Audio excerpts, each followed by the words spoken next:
I think New Zealand is already a very, I would say, friendly destination towards the Muslim. Muslims can be a whole spectrum of people coming from very different walks of life. Not everybody wears this headscarf or the hijab. Muslims don't drink alcohol.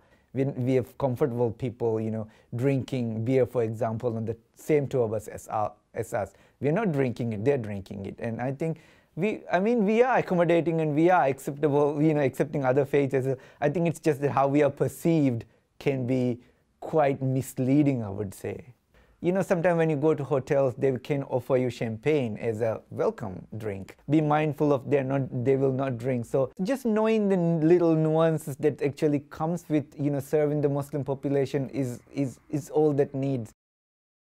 If we touch a dog, we need to wash before we can pray, actually. Any animal, when you touch, you need to wash. But particularly with dog, we have this kind of different stigma around it. It have actually kind of escalated into kind of a phobia, I would say. One of the reasons is, I think, also because dogs are friendly and they actually come towards you.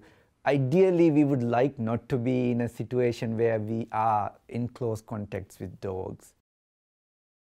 I think, again, this comes back to where they're coming from and what's their worldview. So you could find some women, for example, are not very comfortable sharing, let's say, having a mixed gender bathrooms. When you come in a group and then telling them, this is a mix, now you actually see their reaction on the face, and it's not a really good, way to. Sometimes they're forced to say yes because they are looking at the social interaction of the other people. Giving the information in advance to tourists, saying, this is a mixed bathroom or toilet, so that potentially in future there's no conflict with that.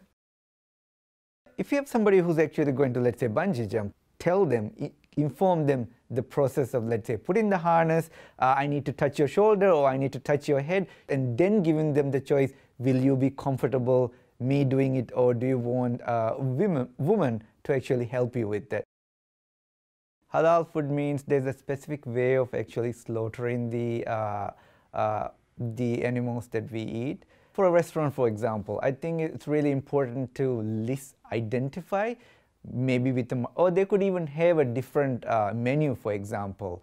Because I've seen in some restaurants where they actually have a separate kind of a leaflet which is inserted into a menu saying, these are the options available. The Muslim Association here, they have a website where they put all the information where they can buy meat, which restaurants to go.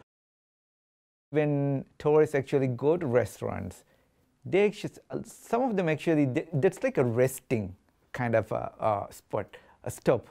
So a lot of them actually want to pray at the times as well. I think it's a really welcome touch, I would say. If there was a specific room, you don't have to create a big room, just an area where they can just go and pray. If it's not available, they would not make a fuss out of it. But they feel appreciated when it's available. Then when you're on a tour, especially when you're on a tour with, let's say, a guide or just a family, they might even ask you to stop and pray somewhere. But if there are other people with them, they wouldn't do that. A really good way to do is actually ask them, like, what do you want? What are you comfortable with? What's your preference? Treat them as any other tourist, but just be mindful they are also different to some extent in certain ways.